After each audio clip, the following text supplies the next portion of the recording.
Edwin John Giray, Minister of Foreign Affairs and Trade, Excellencies, distinguished guests, friends, good evening. Thank you for honoring us with your presence and for joining our commemoration of the 64th anniversary of the establishment of Philippine-South Korean diplomatic relations. Tonight is an auspicious date to welcome Your Excellency, as within a few hours, when the clock strikes 12, the 3rd of March 2013 will mark the exact date of the beginning of the friendship between our two countries, when the Philippines became the 5th country to recognize South Korea.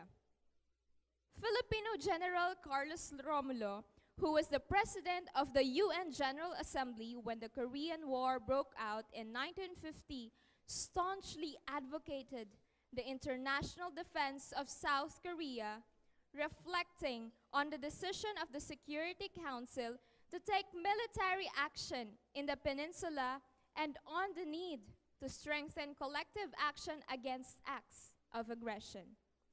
For over 60 years, the Philippines and South Korea nurtured this friendship, a partnership that began with military collaboration and lives on to this day in the form of deeper and more comprehensive cooperation in diverse areas such as trade, political security concerns, and socio-cultural exchanges.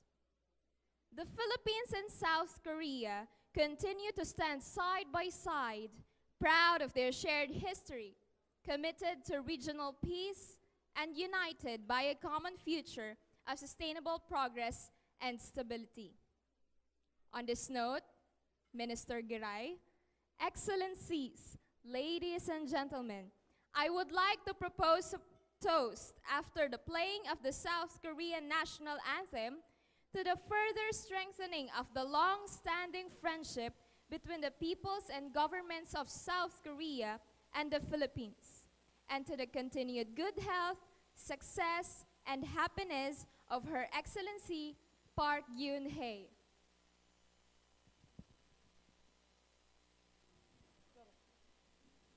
Please all rise.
To the President and to the Republic of Korea, mabuhay!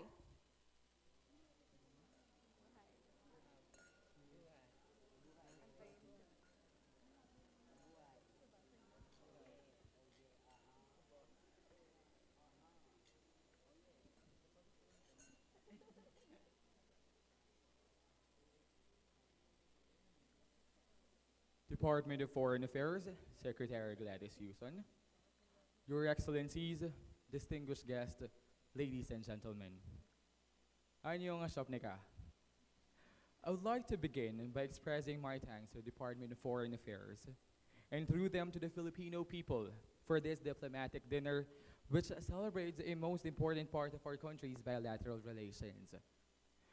The 64th anniversary of the establishment of South Korean-Philippine diplomatic relations is not only a testament to the enduring ties between our countries, but also a perennial acknowledgement of the Philippines as the fifth country to reach out to South Korea in recognition of its existence on August 1948.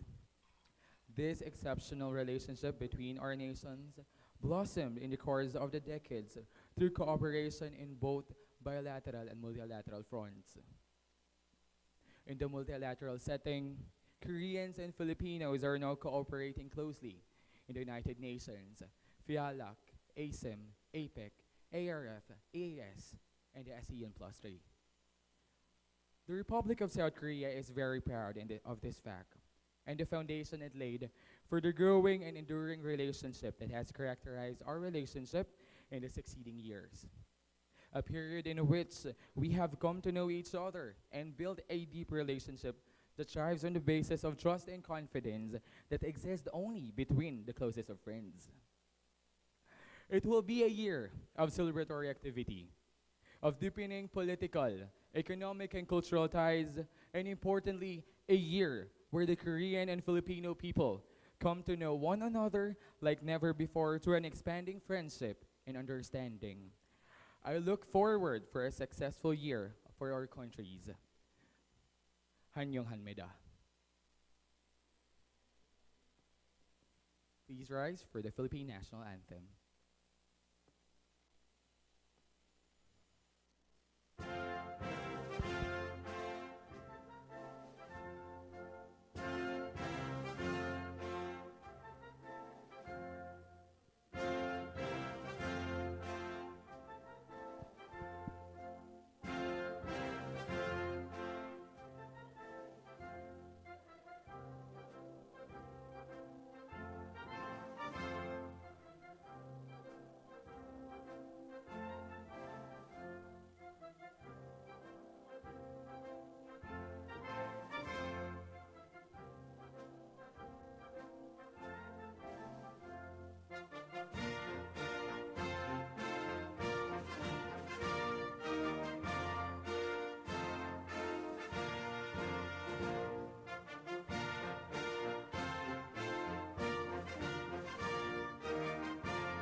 It is in that spirit, the spirit of 64 years, that I ask you to rise and join me in a toast for the President of the Philippines, President Benigno Aquino III, to the people of two countries and to the hope of our children that peace and harmony can be the legacy of our generation to theirs. Gunpei.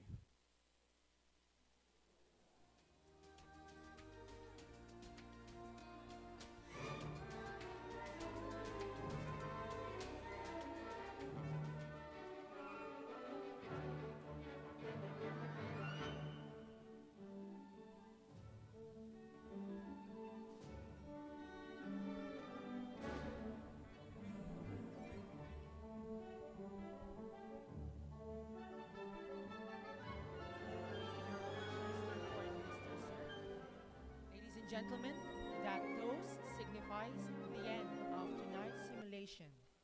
To give his remarks, let us all welcome our guest for tonight, Councillor Gwon Ki-han. Let us all give him a round of applause.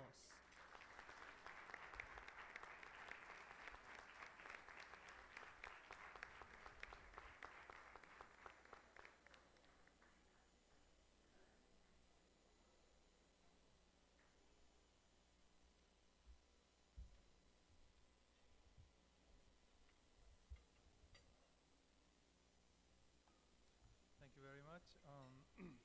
Faculty and students of Ayala LYCEUM, magandang gabi po sa inyong lahat.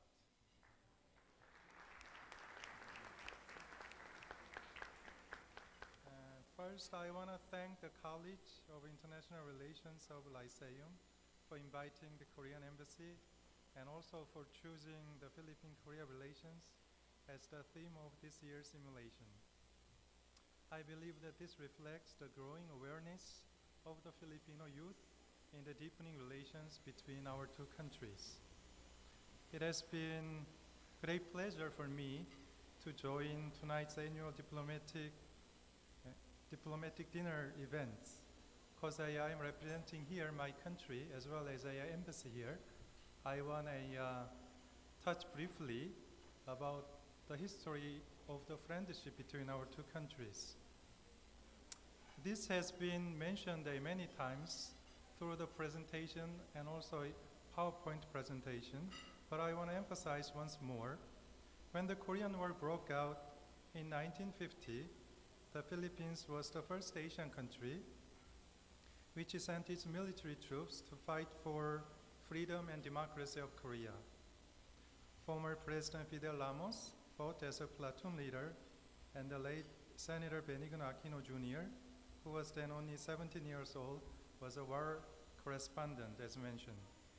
The valuable contributions of the Filipinos and the bond between our forefathers during the war laid a concrete groundwork for our bilateral ties. Since then, the Philippines and Korea have shared many things in common. We are both maritime countries faced with constant struggle to confront the challenges of climate change. We are major exporters of agricultural products and have developed close cooperation in this field. We are two peoples of courageous spirits who fought hard for the restoration of our freedom, transforming from authoritarianism to a thriving democracy. We share the love for rice cakes, the enthusiasm for K-pop, maybe the humor of Gangnam Style, and the interest over Korean novellas. But more than that, we share the unfailing love and commitment to family values, respect for elders, and common desire for peace, stability, and prosperity.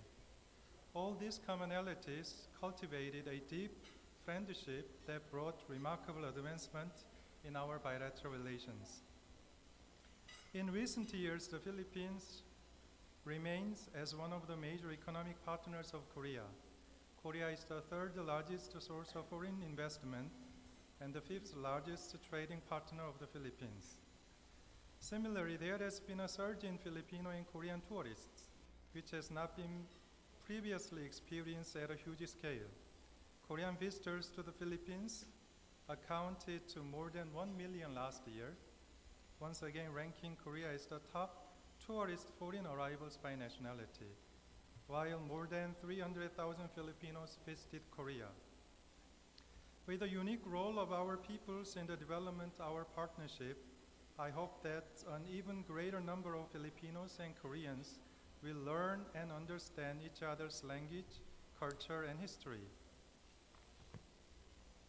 Last Monday, February 25th, was a historic day for our two countries. The Philippines commemorated the 27th anniversary of People Power, while Korea swore in President Park Geun-hye, our first female head of state. Coincidentally, both our leaders are children of former presidents. But whether coincidence or not, I have always believed that our two countries are destined to be friends. In closing, I hope that you, students of international relations, to become key instruments in building an even closer partnership between the Philippines and Korea. I hope that your generation will continue to sustain the bond of friendship and the spirit of optimism that has become the basis of our strong partnership. Maraming salamat po. Thank you very much.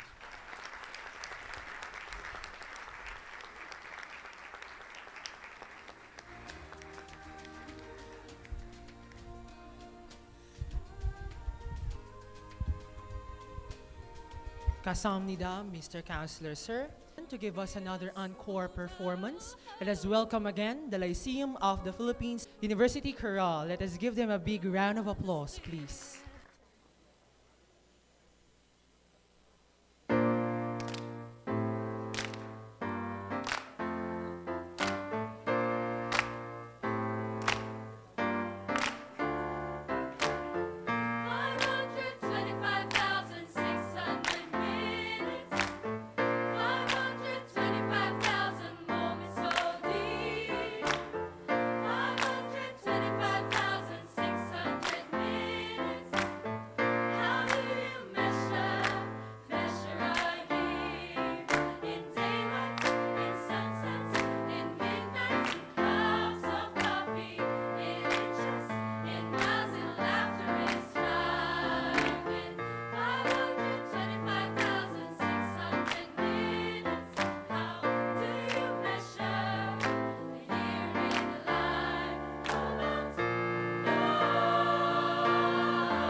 she dies.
Ladies and gentlemen, let us witness the participants to start the dance with the Rigodon de Honor.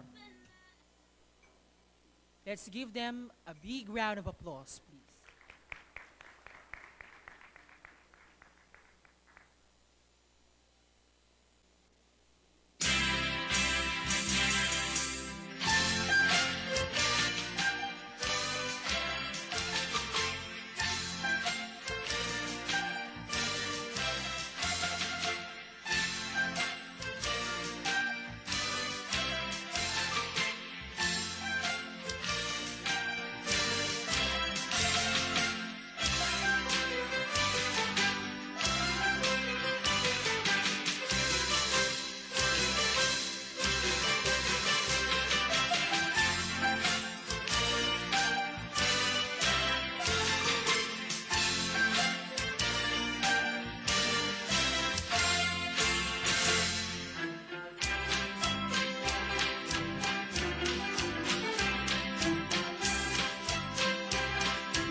Thank you very much, Your Excellencies, for a splendid performance. And now, the moment that we're waiting for to give his final remarks on tonight's ensemble. Ladies and gentlemen, join me in welcoming our beloved Dean, Ambassador Reynaldo O. Arcilla.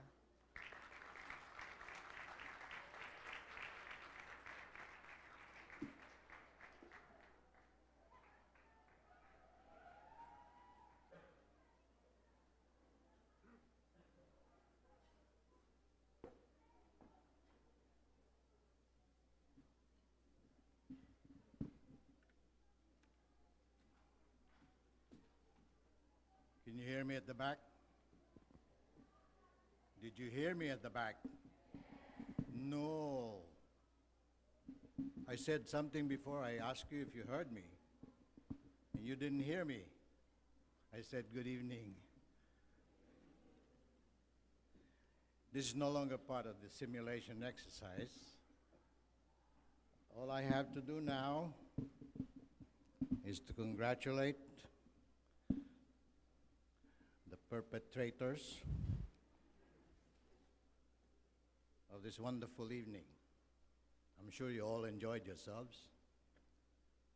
I have a 21-page speech.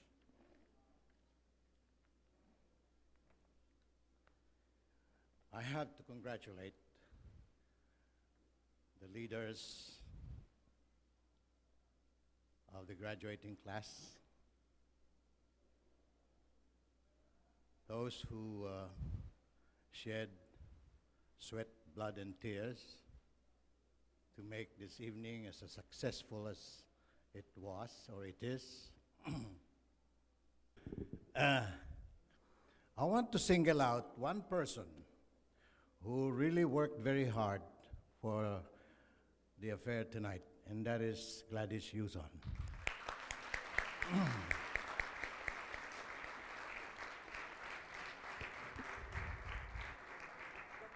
I don't know how many pounds she's lost, but she did shed a lot of tears, especially when I was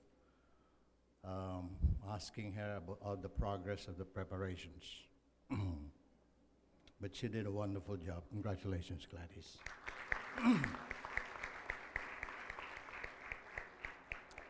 I'm glad you appreciate that. But her cohorts also did a wonderful job of bringing this about. And to them, I think you should also give a big hand.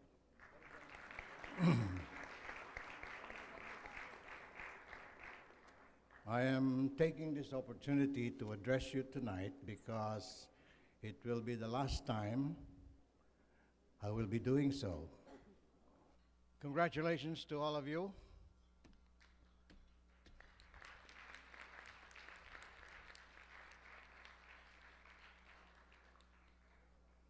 After 4 short years, you are now about ready to tell the world, "Here I am, world. What have you got to offer me?" Oops. Hindi yata ganon. It should be the other way around.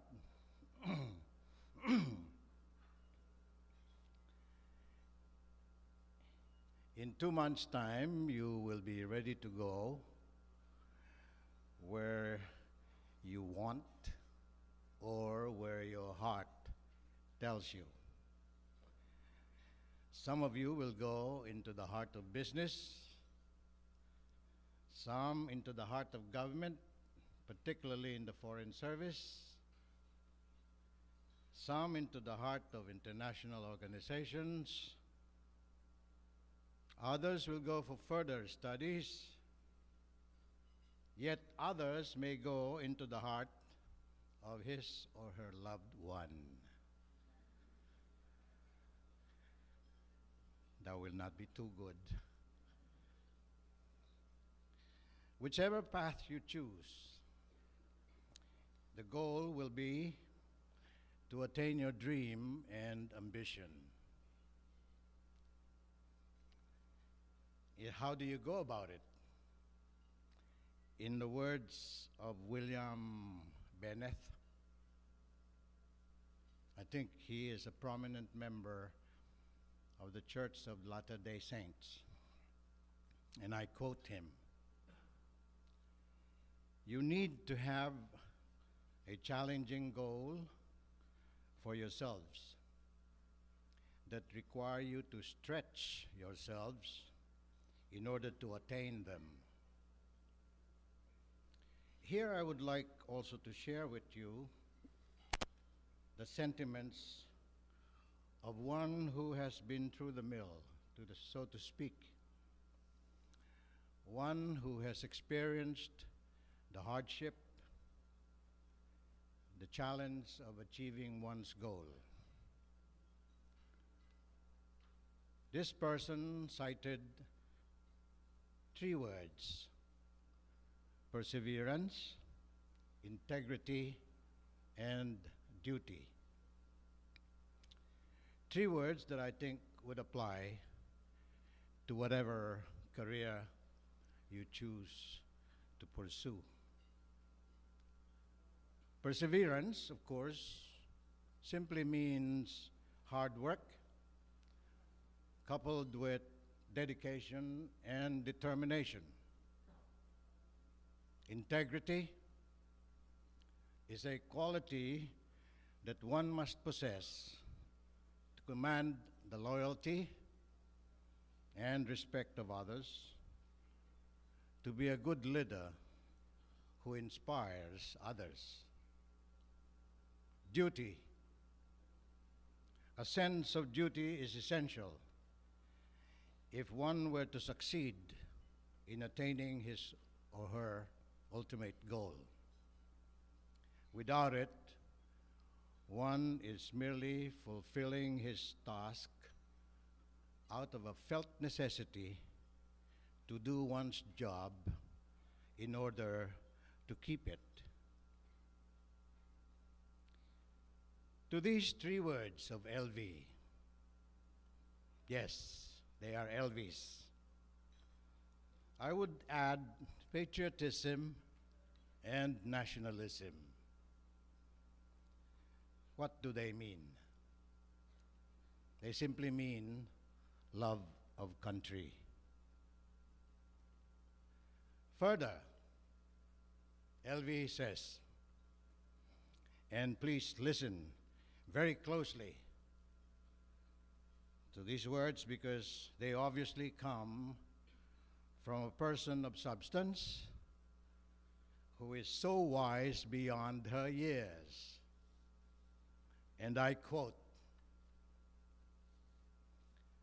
"It is said that the ambition and innovation of people will carve the road towards prosperity. It is the idea that where we come from does not truly matter if we are intent on reaching our destination. But there are a few things that we often overlook, perhaps intentionally, when we dream big. The sad part is these are usually what leads us to lose the very values that we should preserve when trying to live a dignified and fruitful lives. Foremost among these things would be our instinct to survive and the extent to which we could drag our integrity just to get ahead. If it meant allowing others to get away with wrongdoings, bullying, the malicious use of influence through bribery or through authority, and even crimes, will you compromise your beliefs just to stay in the game?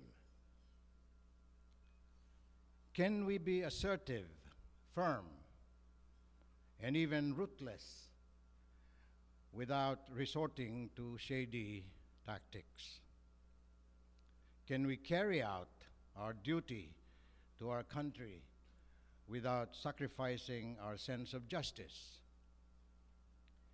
We must never stop asking ourselves these questions, as forgetting them might lead us to forgetting why we are doing what we are doing in the first place. Keep in mind, remember, this is still LV speaking, huh?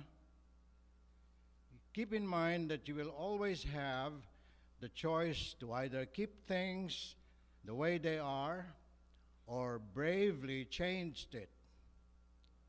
Whatever you choose, you will always be the result of the decisions that you have made.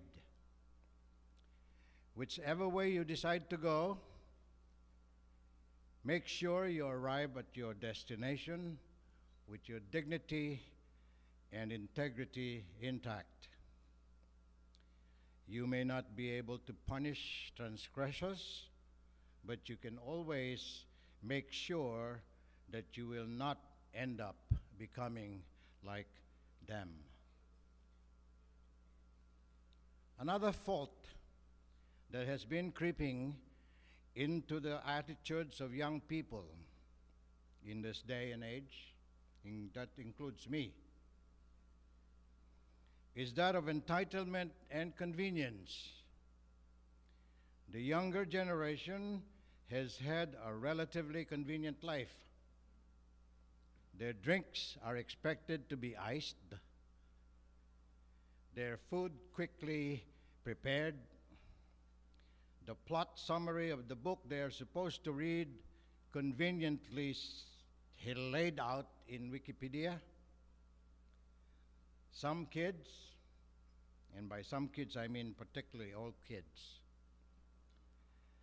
nowadays become so infuriated when a web page takes more than a minute to load. They fast forward through movies. You all should take a break and learn to do things the hard way, because that is what's expected of you. To keep on working even when things become difficult. You do not stop working because you're tired.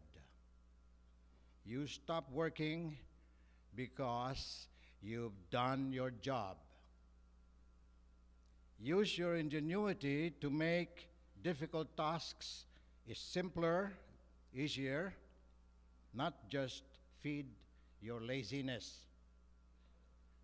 Work hard and use your brains to get to your destination. Those are just a couple of road bumps that you will eventually come across in your careers. You must try not to sidetrack them. Give them more attention than you're supposed to. Keep your destination in mind at all times while using your moral values as fuel. End of quote. Wow. I tell you, this fair lady is going to go places. LV, please rise.